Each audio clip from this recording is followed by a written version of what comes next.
La palabra de Dios es viva y poderosa. Transforma nuestro corazón, renueva nuestra mente y guía cada aspecto de nuestro diario vivir. Bienvenidos a este tiempo especial en el que juntos nos exponemos a la verdad que cambia vidas. Escuchemos una vez más un sermón en Hila. Cada vez que nosotros pecamos, hermanos, la definición del pecado es infracción de la ley. Cada vez que usted y yo pecamos, lo que hacemos es infringir la ley de Dios. Esa es la mejor definición bíblica sobre el pecado. Nosotros, siempre que pecamos, atentamos pues contra nuestro Dios, pero en un sentido, siempre que pecamos, atentamos contra nuestro prójimo.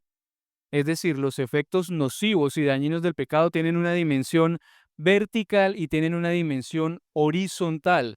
Se trastorna, se rompe, se daña nuestra relación con Dios por causa del pecado, pero también nuestra relación y nuestro vínculo con los hermanos de la iglesia. Así que el texto inicia diciendo, si alguien es sorprendido en alguna falta, restáurenlo. Es decir, toca la dimensión horizontal, nuestra relación con los otros miembros de la iglesia.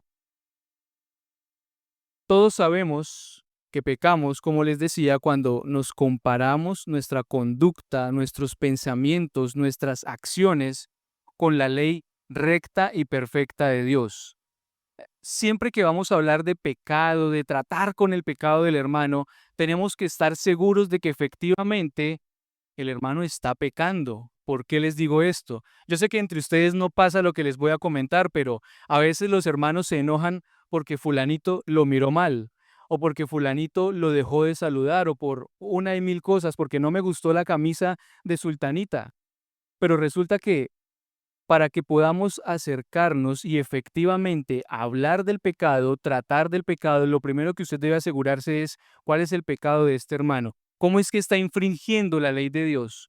¿O solamente está hiriendo mis susceptibilidades? ¿O solamente es un asunto conmigo, personal o subjetivo? No, tenemos que pensar cuál es el pecado de este hermano. Compárelo con la ley de Dios y usted va a entender, esto es lo que está haciendo mal esta persona. Entonces, cuando nuestro pecado queda expuesto, cuando tu pecado queda expuesto por la Escritura, es cuando tú necesitas a un buen amigo y a un buen hermano que te ayude a ver lo que no estás viendo, a entender el error que estás cometiendo a la luz de la palabra de Dios y a que te ayude a caminar de regreso a Cristo. Todos en la iglesia somos susceptibles de ser exhortados y todos estamos llamados a exhortar a los hermanos. Pero resulta que como otro comentario introductorio a Gálatas 6:1, a veces podemos pensar, bueno, entonces lo que Gálatas me está diciendo es que yo tengo que estar de casa en casa buscando qué es lo que está mal en la vida de mis hermanos y luego diciéndoles cómo corregirlo. Y la respuesta es que no. Si ustedes me acompañan a Segunda de Tesalonicenses, capítulo 3, en el versículo 11, vamos a ver que esta conducta no es a lo que la Escritura nos está llamando hoy. Dice, porque oímos que algunos entre ustedes andan desordenadamente sin trabajar, pero andan entrometiéndose en lo ajeno. Tú no necesitas ir de casa en casa buscando cuáles problemas vas a ayudar a resolver en la vida de tus hermanos. Resulta que el camino a Jericó está lleno de víctimas y Dios va a poner en tu camino muchas oportunidades en que te vas a encontrar con una víctima allí tirada, necesitada, lastimada por el pecado y sus efectos, y vas a tener ocasión providencial de Dios para ser el buen samaritano que cura las heridas de ese hermano y lo restaura plena y completamente. A medida que usted se integre a esta iglesia, a medida que usted se integre a la vida, a la comunión, a los ministerios de la iglesia, usted va a encontrar múltiples ocasiones en que puede servir para tratar, perdonar y restaurar el pecado de sus hermanos. Siempre que alguien nuevo llega a Betania, yo me entrevisto con esa persona y una de las primeras cosas que le digo es, ¿qué le parece la iglesia? Y al principio, todos son amores, ¿verdad? Eso es como el matrimonio, como el noviazgo. Al principio, encantados y fascinados, y yo le digo, maravilloso. Gracias a Dios por eso. Pero ahora, a lo que yo le invito o la invito es acérquese, comprométase, vincúlese, participe con la iglesia. Pero resulta que en la medida que usted se acerca a sus hermanos y se relaciona con ellos, usted va a empezar a verle los punticos negros y usted va a empezar a verle los lunares. Y es en ese momento crucial cuando usted va a tener que decidir delante de Dios cómo va a actuar, cómo va a proceder. ¿Se va a desvincular? ¿Se va a distanciar? ¿O cuál va a ser el procedimiento? Sobre eso es que vamos a estar hablando esta mañana. Otro asunto es que aunque los miembros de la iglesia, nosotros, no necesitamos estar buscando los males entre los hermanos, resulta que la tarea de los pastores, la tarea del pastor Walter consiste precisamente en eso, mis hermanos. Ustedes pueden ver ahora Hebreos capítulo 13, versículo 17. Y yo sé que ustedes, o bueno, creo que ustedes no están muy acostumbrados a esta dinámica, pero voy a imponer un poquito el desorden solo por esta mañana. Ayúdenme y lo vamos a leer todos juntos. Hebreos capítulo 13, versículo 17. Vamos todos.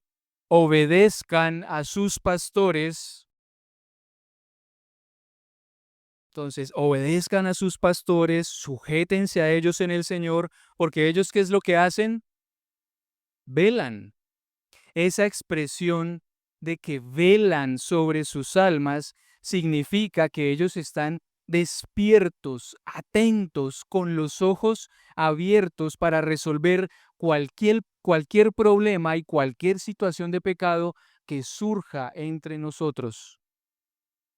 Eso implica que ellos se van a acercar a usted y que le van a decir, hermano, necesito hablar contigo. Otra anécdota, perdónenme, es que a veces cuando después del culto tenemos los anuncios y se pone públicamente, el hermano fulanito de tal está invitado a hablar con el pastor y los ancianos de la iglesia, y toda la congregación responde con un sonoro "Mm", y se escucha, ¿pero qué habrá hecho ese hermano? ¿Ahora qué hizo mal? O cuando uno se acerca a la iglesia, alguna persona le dice, mira, necesito que charlemos un ratico. Ella no va a dormir, porque va a quedar pensando, ¿qué hice mal ahora? Nicolás, pero dígame, ¿qué hice mal? No, tranquilo, solo necesito charlar contigo, solo quiero saber cómo van las cosas en casa, quiero saber cómo va tu andar y tu caminar con el Señor. Pero esa es nuestra tendencia.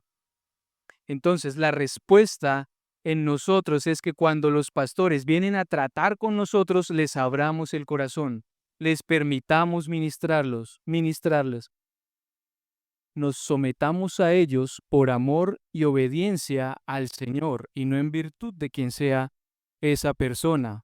Entonces, de nuevo, lo que usted como miembro de esta iglesia local y particular, como miembro del cuerpo de Cristo mediante la fe que usted profesa en Él, sí tiene que hacer cuando se da cuenta del pecado de un hermano, cuando su hermano lo ofende o cuando usted atestigua alguna conducta en esa persona contraria a la palabra de Dios, es estar seguro que Dios puso a esa persona en su camino para que usted trate con él, para que usted cure y vende sus heridas, para que usted lo restaure a la comunión con Cristo y lo restaure al servicio a Cristo en la iglesia.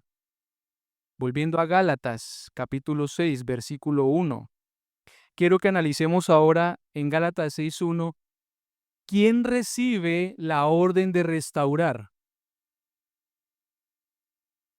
Dice, ustedes que son espirituales. La siguiente pregunta es, ¿quién es una persona espiritual? Simple y sencillamente, los que tienen el Espíritu Santo, los que son creyentes, los que han oído el Evangelio de la verdad, los que han escuchado la palabra de Dios, los que han creído en el Evangelio y entonces han sido sellados con el Espíritu Santo de la promesa como garantía de la salvación que tenemos y que nos espera y de la herencia que vamos a reclamar algún día, según Efesios 1:13. En otras palabras, los que están llamados a restaurar son todos los creyentes, todos los miembros de la iglesia. La pregunta es, ¿usted es miembro de esta iglesia? Pero más allá de eso, ¿usted es creyente? Y ustedes pueden decir, ¿y por qué estoy aquí sentado, hermano? Pero resulta que entre nosotros hay creyentes y no creyentes. Resulta que en la iglesia del Señor visible, local, particular, hay algunos que son y hay algunos que no son. El trabajo de sus pastores, nuestro trabajo es asegurarnos que usted esté apercibido para responder, amén, hermano, yo creo en Cristo, Él es mi Salvador y voy a someterme y voy a trabajar por su iglesia por amor a mi Cristo y a su esposa. Así que si usted aún alberga dudas en su corazón sobre la certeza de su salvación porque ha pecado, porque ha cometido otra vez el mismo error, hermano, recuerde el Evangelio. Recuerde que Cristo murió por usted. Recuerde que como leímos en Hebreos 10:14, con una sola ofrenda, Él hizo perfectos. ¿Por cuánto tiempo? Para siempre a los santificados, y ponga sus dudas a un lado porque lo están incapacitando para trabajar por la iglesia del Señor, y póngase manos a la obra. No guarde más dudas acerca de la certeza de su salvación porque eso lo está incapacitando y lo va a incapacitar para cumplir el trabajo al que Dios lo está llamando hoy. Otra consideración en Gálatas 6:1. Ustedes que son creyentes, ustedes los miembros del lugar de adoración, ¿a quién tienen que restaurar? A sus hermanos. Mucha atención a esta palabrita, a sus hermanos. A veces nosotros tenemos como una cierta dicotomía en las prioridades entre nuestra familia espiritual, nuestra familia de la fe y nuestra familia en la carne, ¿verdad? Y a veces para nosotros aún es una lucha entender qué es primero, la familia de la fe o la familia de la carne. Yo no voy a entrar en ese problema, hermanos, no me voy a meter en esa vaca gorda con ustedes hoy. Pero lo que sí les puedo decir es que la Biblia habla, regula y nos estimula a cuidar el vínculo con la familia de la fe en primerísimo lugar. Así que estamos hablando de sus hermanos, de los hijos de Dios, de aquellas ovejas del Señor en medio de las cuales usted sirve y está llamado a cumplir este ministerio tan valioso. A su hermano que es sorprendido en alguna falta, a cualquiera de los miembros y asistentes de esta iglesia que peca, Dios lo está llamando hoy a que se acerque y lo restaure de su pecado. ¿De vuelta a dónde? A la comunión con Cristo, a la seguridad plena de la salvación, más que eso, al disfrute de la salvación y la gracia que en Cristo Dios les ha dado. Posiblemente, para hablar de restauración, podemos tener una imagen más clara pensando en un hueso roto. Resulta que, ¿qué pasa cuando un brazo se rompe, se disloca, se sale de su sitio, deja de cumplir su función, ¿verdad? Y va a causar un dolor tremendo que lo va a paralizar a usted totalmente. Y si usted no soluciona ese problema, ese hueso roto, ¿qué va a seguir causando? Más daño al cuerpo y lo va a seguir incapacitando, imposibilitando para cumplir esa función. Hay un hermano, y perdónenme que yo haga tantas ilustraciones con mi querida y amada iglesia, pero son buenas. Pero hay un hermano entre nosotros que siempre que vamos a jugar fútbol, voleibol, baloncesto, la mitad de las veces el hombre termina con el brazo dislocado. Es como una condición en él y siempre termina así el pobre. Gracias a Dios que en el mismo grupo siempre hay una médico y corra a buscar al médico para que, para que vuelva el hueso a su lugar, para que deje de causar daño a los otros huesos, a las coyunturas, a los otros miembros del cuerpo y para que el hermano vuelva al juego a cumplir la función que estaba cumpliendo. Mire, cada vez que usted peca, usted es como ese hueso roto o dislocado. Usted está causando malestar, usted está afectando a la totalidad de la iglesia, a la totalidad del cuerpo de Cristo. y usted necesita que pronto se le restaure a su lugar de correcto funcionamiento, para que no estorbe la iglesia, sino al contrario, para que la edifique por su comunión con Cristo y con los hermanos. Entonces, el médico lo que hace es evaluar el daño, ver que no aumente el malestar que está causando y que vuelva a cumplir su función. A este procedimiento, mis hermanos, es al que señala Dios en Gálatas 6:1 cuando nos llama a que restauremos a los hermanos, a que nos restauremos los unos a los otros, a que volvamos al hermano que ha pecado a su lugar de servicio, comunión y edificación entre la iglesia del Señor Jesucristo.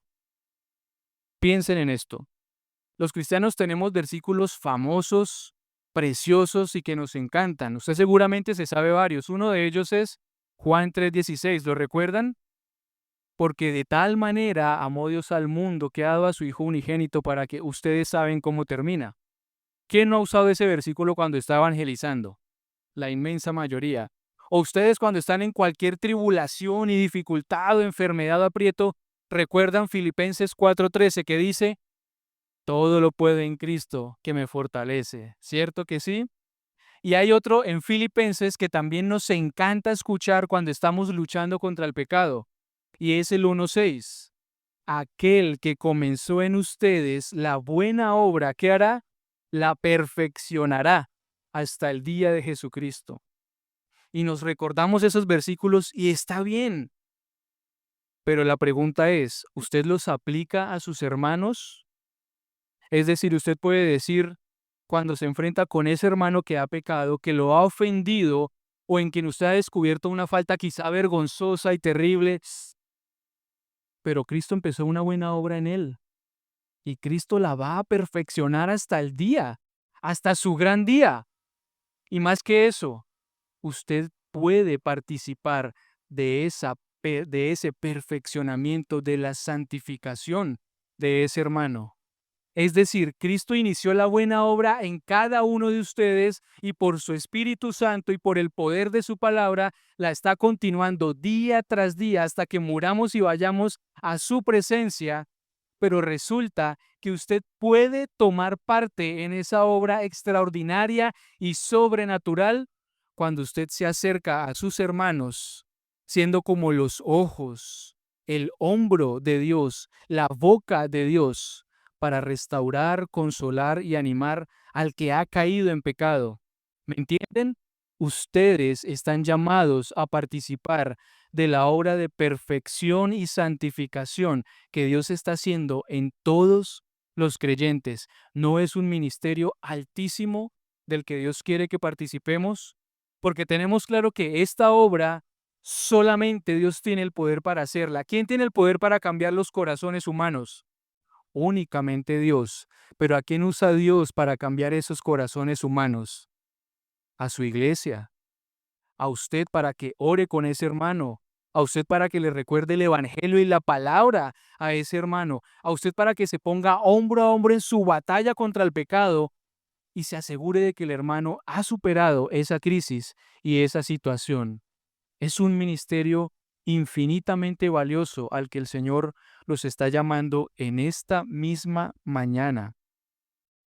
La orden en Gálatas 6:1 pues es clara, restáurenlo. Restaure al que ha pecado. Es un mandamiento del Señor para nosotros.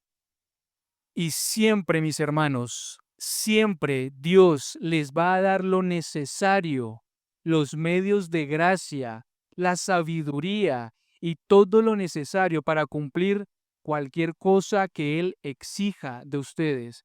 Es decir, que si Dios lo llama a que trate con el pecado de ese hermano, Dios le va a dar toda la sabiduría, la paciencia, la misericordia y el amor para tratar con ese hermano, porque Dios nunca va a exigir de usted algo que Él mismo no esté dispuesto a darle y a garantizarle que usted va a cumplir, porque nosotros somos, entre otras cosas, incapaces, insuficientes, muy limitados. Así que confrontar a alguien nunca es agradable, pero ¿qué le vamos a hacer? Es parte de nuestra experiencia como cristianos, como miembros de esta iglesia. Así aprendemos a amar a los hermanos y y así participamos del trabajo que Dios continúa realizando entre su pueblo. Y como reparar un hueso roto causa mucho dolor, confrontar a alguien, decirle, hermano, creo que estás ofendiendo al Señor, también es doloroso. Pero usted tiene que hacerlo buscando principalmente dos cosas. Primero, que el nombre de Dios no sea ni desacreditado, ni ofendido, ni blasfemado, ni vituperado por causa nuestra, por causa de un creyente. Y segundo, que ese hermano pueda volver a Cristo y a estar en comunión con Él y en comunión con su iglesia. Continuando en Gálatas capítulo 6, versículo 1. Lo siguiente que ustedes deben notar es que están llamados a restaurar con qué espíritu, con qué actitud, con mansedumbre, con humildad, con consideración, con afabilidad, con misericordia, porque cuando usted se acerca a tratar con el pecado de un hermano, hoy usted está tratando con su pecado, pero mañana puede ser que él venga de regreso a tratar con su propio pecado. Puede ser que el día de mañana usted esté ubicado en la posición o sentado en la silla que le corresponde a su hermano hoy. Por eso la mansedumbre, por eso la humildad, por eso la consideración propia, porque yo mismo soy susceptible de pecar y susceptible de caer y yo necesito el ministerio de mis hermanos también en mi favor. La pregunta es, cuando te acercas a tratar a tus hermanos, a restaurarlos, a confrontarlos, la pregunta es, ¿cómo te ha tratado Cristo a ti cuando pecas contra Él? ¿Cuál ha sido el trato del Señor cuando lo ofendes e infringes uno de sus mandamientos? Porque este es el corazón de este ministerio. ¿Cómo estás llamado a tratar a tus hermanos cuando han pecado? Con el mismo trato, lleno de amor, de gracia y de misericordia y de justicia con que Cristo te ha tratado a ti. Es imposible que tú le muestres humildad y consideración a alguien que ha pecado si tú mismo no estás seguro y no has probado la bondad del Señor y la gracia del Señor y su amor cuando Él trata con la Escritura con tu pecado. Es imposible. De nuevo pensemos en los versículos que nos encantan. Ustedes recuerdan Mateo 11:28. Vengan a mí todos los que están trabajados y cargados, y yo les daré reposo, yo los haré descansar. Esas palabras, mis amados, no son solamente para mí, son las palabras que estamos llamados a extenderle al hermano que ha pecado y decirle, vuelve a Cristo, Él es tu reposo, vuelve a Cristo, Él te va a restaurar plenamente de tu pecado. Si estás trabajado, si has luchado contra el pecado, si crees que no puedes vencerlo, vuelve a Cristo. Necesitas recordar estos versículos para el bienestar de tus hermanos y no solo para tu propio bienestar. ¿Cómo nos anima, hermanos, y cómo nos consuela el hecho de saber que siempre que ofendemos al Señor, Él nos recibe, ¿verdad? Y Él nos restaura, y Él nos dice una y otra vez, ven a mí, que yo soy tu reposo. Ven a mí y vas a encontrar perdón de pecados, y vas a encontrar restauración. Piensen en el apóstol Pedro, ¿cuántas veces Pedro negó al Señor públicamente? 3 veces, ¿verdad? Y cuando Cristo resucitó, ¿no fue lo primero que hizo buscar a Pedro y hablar con él? Pedro, necesitamos conversar. Pedro, ¿tú me amas? Y 3 veces la misma pregunta. Pedro, ¿tú me amas? Pero de verdad, ¿tú me amas? Y lo restauró como el líder del grupo, ¿verdad? Pero cuando entre nosotros hay una situación de pecado, nos acercamos al hermano y estamos dispuestos a recibirlo como Cristo recibió a aquel que lo negó 3 veces. Es más, cada vez que usted peca, ¿qué es lo que está haciendo? Como Pedro, está negando su filiación con el Señor. Y Cristo vuelve y lo recibe, y Cristo vuelve y le extiende gracia, y Cristo vuelve y lo llama a la comunión, al perdón y a la restauración. ¿Así trata usted a sus hermanos cuando los ve en algún pecado? ¿Estás dispuesto a recibirlos con los brazos abiertos para ministrarles el amor y la gracia que Jesús les ofrece? A veces pienso que somos más bien como Juan, ¿verdad? Si pecan contra nosotros, si nos ofenden, somos como Juan y su hermano Jacobo y pensamos, Señor, debería más bien caer fuego del cielo sobre esta persona. No, mis hermanos. Necesitamos recordar que el Hijo del Hombre no vino para perder las almas, sino para salvarlas. Es lo que hizo con ustedes y es lo que ustedes están llamados a hacer y a participar con los miembros de esta iglesia. Y en este punto, puede que alguno de ustedes diga, pero Nicolás, mi hermano, yo nunca he tenido problemas con nadie en esta iglesia. Yo nunca he visto a nadie de esta iglesia pecar, nunca nos hemos metido en un rifirrafe. Puede ser que eso sea verdad. Yo lo dudo mucho, pero digamos que su afirmación es verdadera.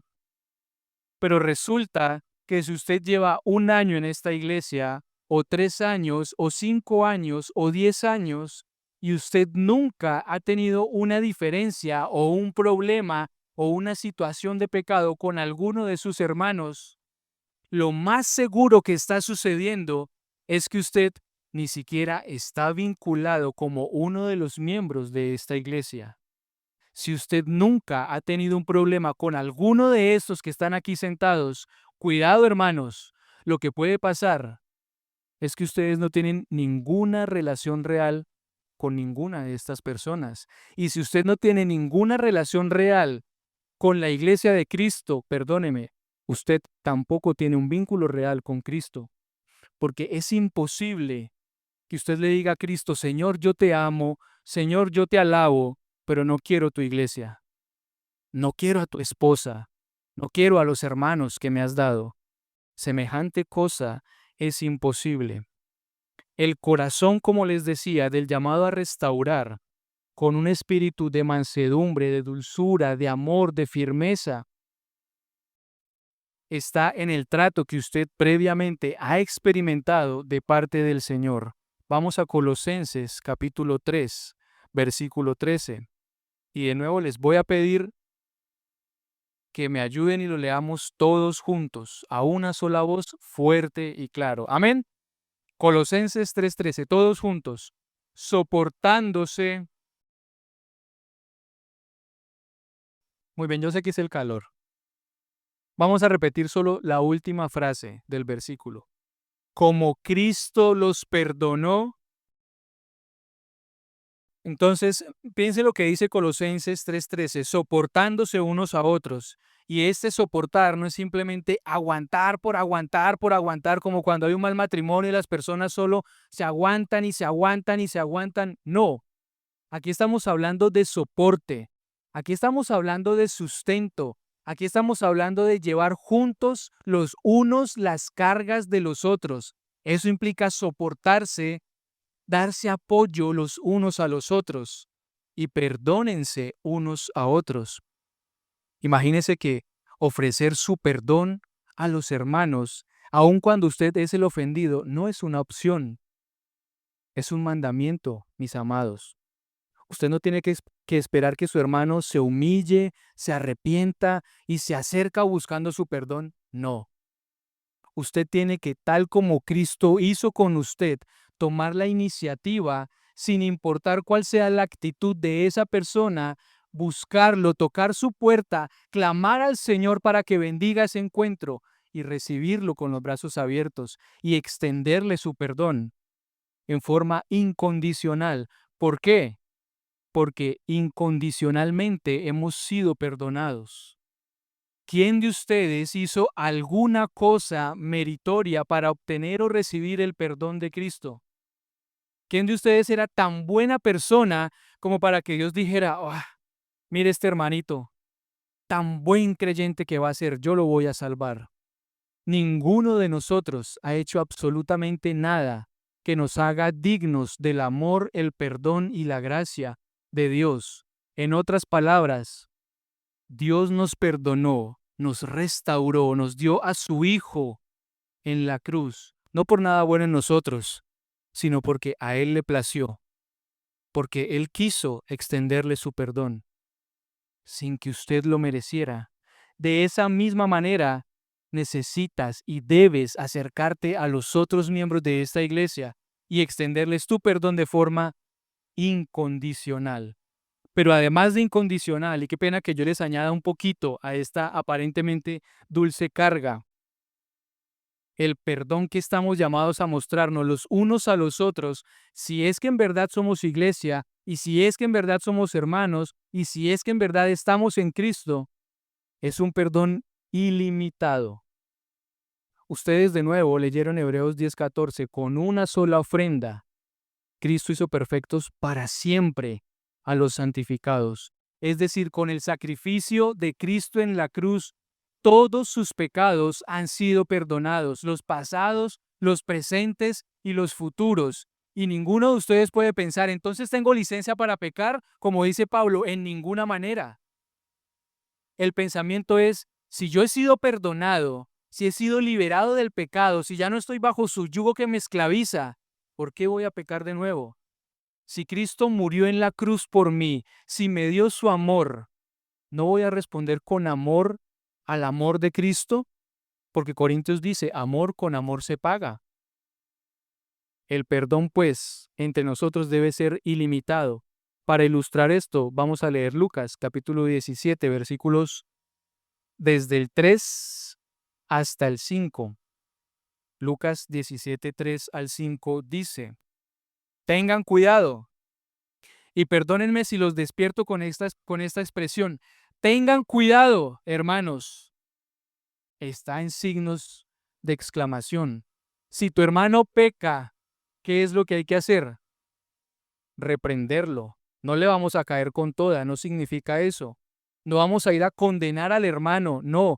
Vamos a ir a decirle, creo que infringiste uno de los mandamientos del Señor. Y vengo a que hablemos del asunto y a que lo resolvamos con gracia y buscando la unidad, buscando preservar el vínculo de la paz como miembros de la iglesia. Entonces, si tu hermano peca, repréndelo, confróntalo, exhórtalo, amonéstalo si es necesario, convéncelo de su error con la escritura. Y si se arrepiente, ¿qué hay que hacer? Póngale penitencia para que no lo vuelva a hacer. No, hermanos, perdónenlo. De nuevo la pregunta es, ¿cómo es el perdón que Dios les ha extendido en forma inmerecida a ustedes? Es ilimitado. No está en el texto que leímos, pero en el contexto de Hebreos, capítulo 10, 14, el apóstol Pablo o el autor de Hebreos está citando Jeremías 31, 33, cuando dice y añade, y nunca más, ustedes recuerdan la fórmula del nuevo pacto, y nunca más me acordaré de sus pecados y transgresiones. Entonces piensen lo siguiente, al Señor de los cielos, el omnipotente, el omnipresente, el Dios que todo lo sabe, diciendo, nunca más me voy a acordar de sus pecados. Hay un himno que dice, Él siendo omnisciente, decide olvidar. Lanzados al mar, no los quiere contar. De esa manera usted debe perdonar a su hermano. Esto que sucedió entre nosotros, esta rencilla que hubo, hermano, está perdonada. Está olvidada, nunca más te la voy a traer a ponerla delante de ti. Nunca más, perdónelo. Pero resulta que en la iglesia no nos ofendemos una o dos veces, sino tal vez como dice el versículo 4. Y si peca contra ti 7 veces al día, ni siquiera dice a la semana, un pecadito por día. Si tu hermano te ofende 7 veces al día, ¿qué tienes que hacer? ¿Denunciarlo con el pastor porque ya no te lo aguantas más? No. ¿Qué hay que hacer, mis hermanos? Si usted lo confronta, si usted lo lleva a la escritura, si usted le recuerda el evangelio de Cristo, el perdón de sus pecados, si usted lo llama al orden, a la restauración, y el hermano dice, pequé contra Dios y pequé contra ti, perdóname, hermano. Aun si es el séptimo o el octavo pecado en un día, ¿usted qué tiene que hacer? Perdonarlo. ¿Cuál fue la respuesta de los apóstoles en el versículo 5? Los apóstoles dijeron al Señor, aumentanos la fe.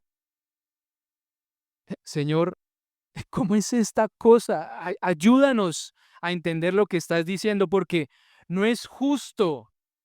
No nos parece justo que si nos ofenden una y otra y otra y otra y otra y otra, y tenemos que perdonar, y el hermano no tiene que hacer penitencia ni algo para satisfacer mi justicia, mi enojo, mi indignación.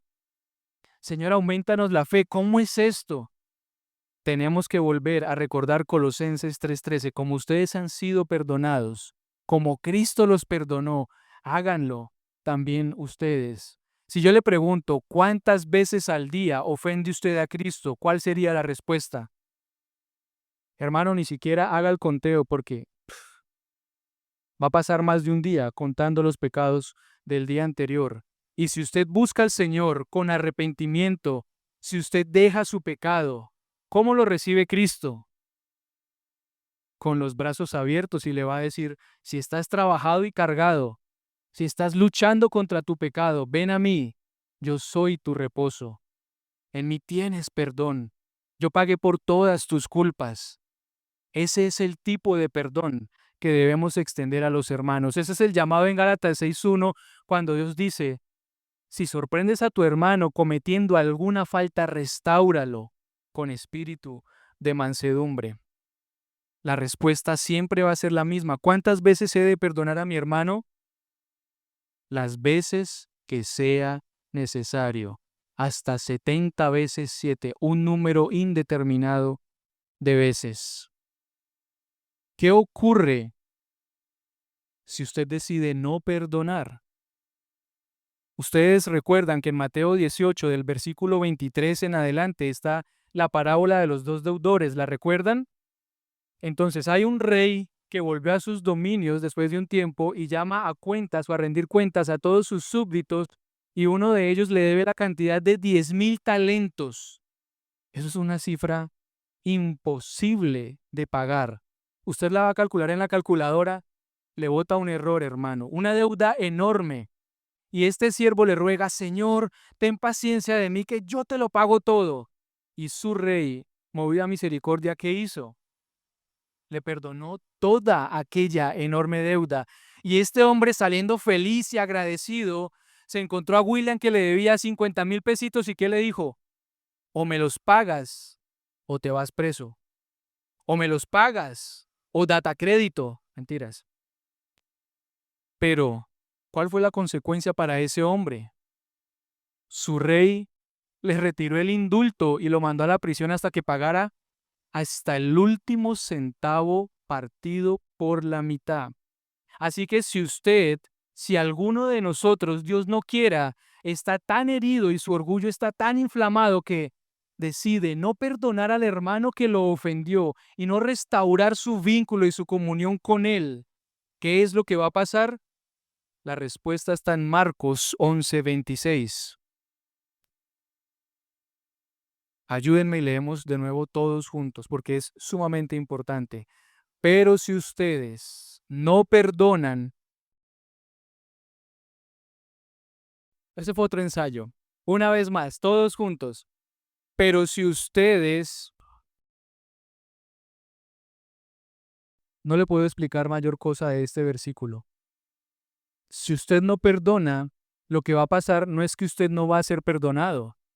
Si usted no perdona a su hermano, lo que usted está diciendo es, yo no he sido perdonado por Dios. Yo no conozco el amor y el perdón de Cristo.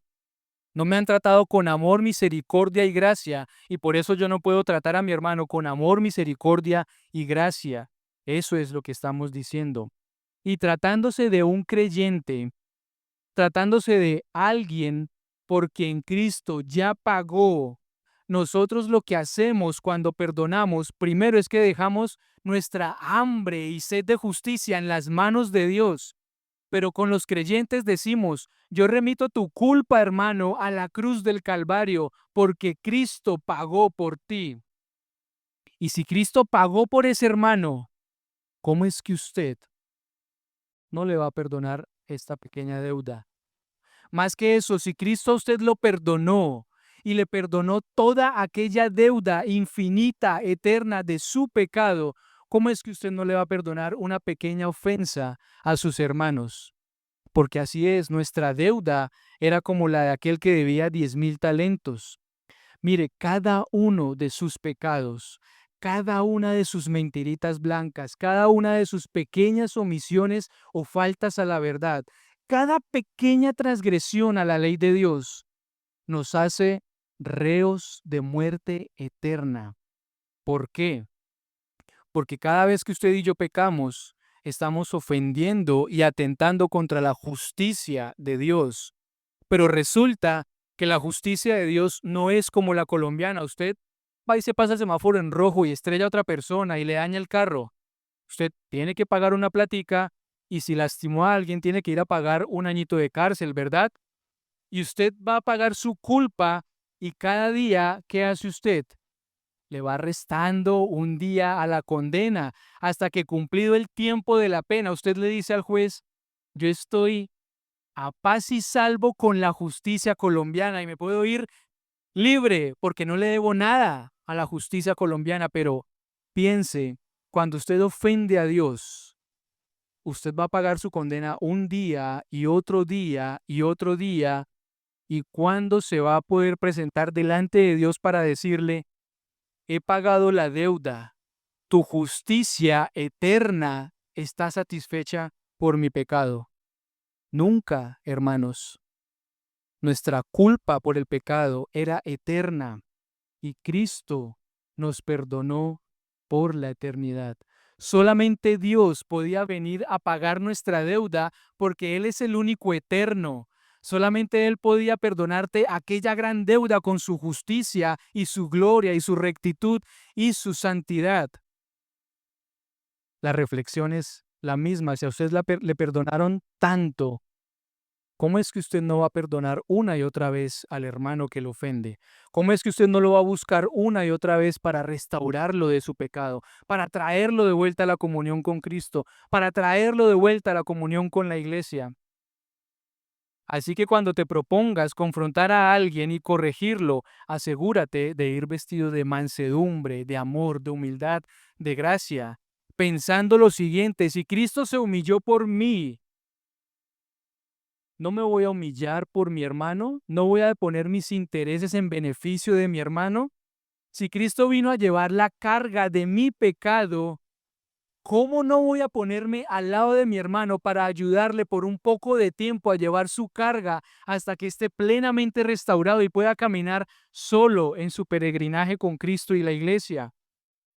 Si Cristo sufrió dolores, calumnias, escupitajos, burlas y torturas y el abandono del Padre Celestial en la cruz para ganar su perdón, para restaurar su vínculo con Dios, para restaurar su relación con la iglesia de Cristo, ¿cómo es que usted no va a curar las heridas de aquel que lo ofende?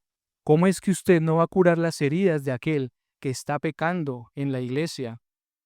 El principio siempre será el mismo. Si Cristo me ha dado su perdón y su amor inagotable, hermanos, ¿no tenemos de ese mismo amor inagotable para dar los unos a los otros? Finalmente la pregunta es, desde esta mañana, ¿qué va a hacer usted cuando presencie o atestigue o sea víctima del pecado de uno de estos que están aquí al lado suyo? ¿Qué va a hacer cuando Dios ponga a un hermano en su camino para que usted lo recoja, le cure las heridas y lo restaure y se quede con él hasta que esté plenamente sano de su mal? Tenemos que revestirnos del amor y la gracia con que Cristo nos ha tratado. Como dijo Colosenses, como Cristo los perdonó, así háganlo también ustedes. Y me gustaría que concluyamos leyendo y recordando Gálatas 6:1.